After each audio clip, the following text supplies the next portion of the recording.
So this is an example of some of the ways in which we'll be taking deep dives into these processes on this podcast. That's what this podcast is about. It's about underlying skills and processes, ways of being in the world that are help you be the best version of you.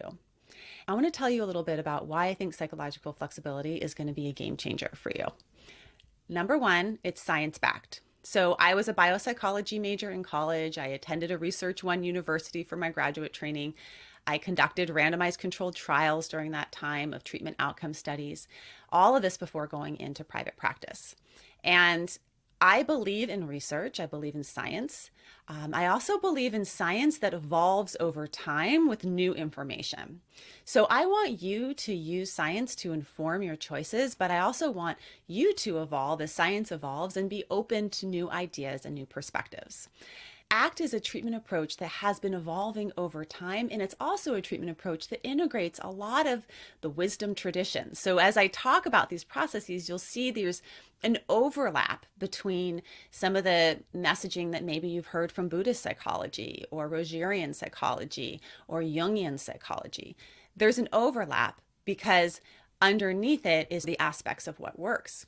There have been thousands of research studies to this point demonstrating that being psychologically flexible is beneficial for your mental health, your athletic performance, your parenting, even maintaining your health behaviors. For example, during COVID, psychological flexibility mitigated the effects of isolation on mental health, was associated with better sleep.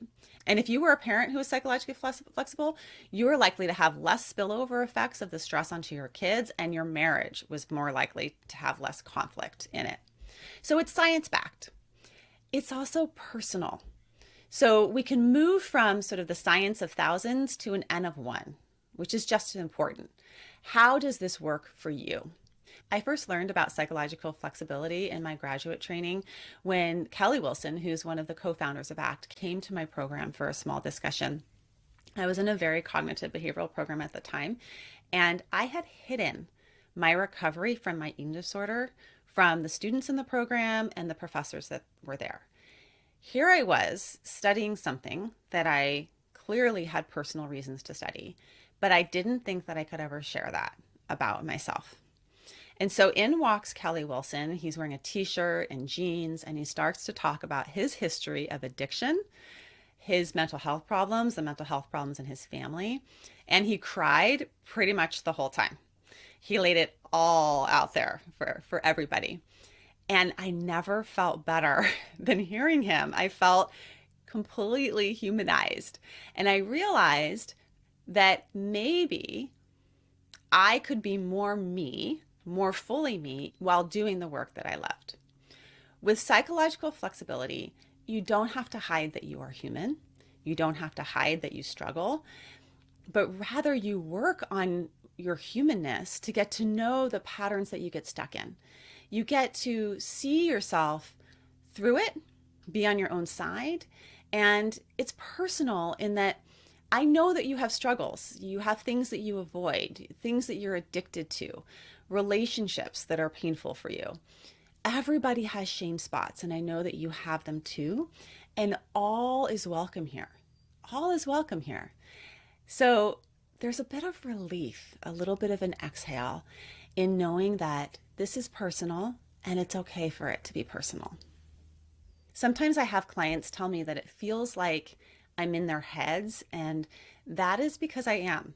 There's a common humanity to this work. We all struggle. We all have human brains in a modern world that is a bit of a mismatch evolutionarily for our human brains.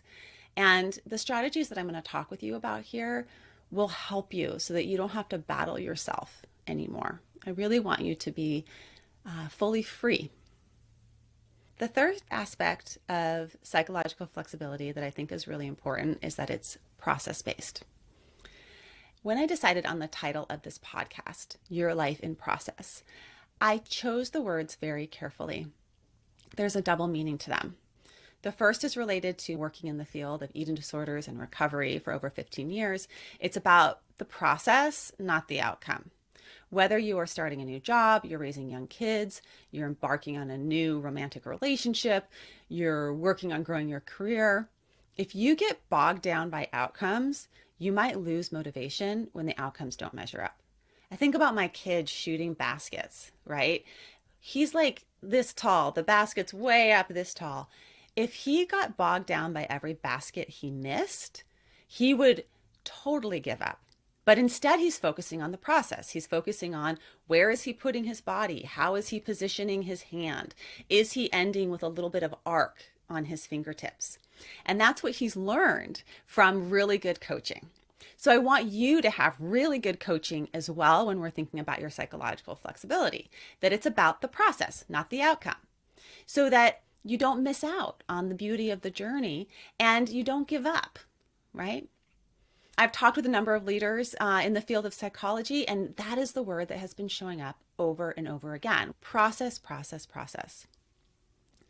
The second reason why this podcast is called Your Life in Process is because if there's one word that will define psychology in the next decade, I believe it is the word process. There is a paper written by Steve Hayes, who is the co-founder of ACT, and Stephen Hoffman, a leader in CBT, called The Future of Intervention Science, Process-Based Therapy. I'll link to it in the show notes, and you can take a look at it. You can also listen to some of my interviews that I've done with Stephen Hayes on this topic on my website at drdianahill.com. What this paper says is that psychology has reached a tipping point. A new paradigm is emerging, one that no longer sees people through the lens of a medical model of diagnoses, but rather tends to the individual. A model that looks for the processes that underlie many different schools of thought. For example, you'll hear the concepts of awareness and acceptance. You'll hear them in Buddhist psychology. You'll hear them in Rogerian psychology. You'll hear them in DBT, dialectical behavior therapy, EFT, emotion-focused therapy, CFT, compassion-focused therapy, ACT, right? These alphabet letters are meaning less and less, and the key processes that sit at the foundation of your flourishing matter more and more.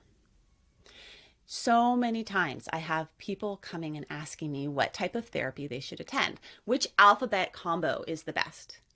And I really think that this process-based model will eliminate that problem. It's about the processes. Are they tending to the core processes that you are stuck in?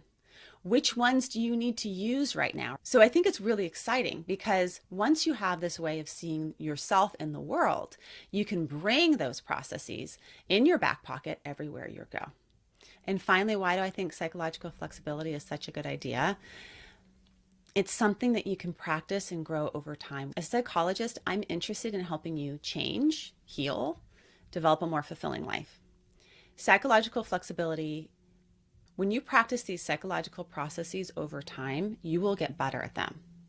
This week, you're going to work on the process of values, and you're going to practice spotting your values in your life, and you will get better. I guarantee you. If you do that every single day this week, by the end of this week, you'll be a little better at spotting your values than you were at the beginning of your week.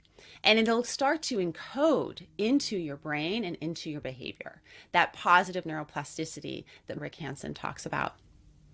It's like practicing Spanish or guitar or push-ups. Little by little and daily grows these skills in your mind and in your behavior. I'm really excited about this for you. I think it's going to really be a different way of living in the world that is going to help you tremendously.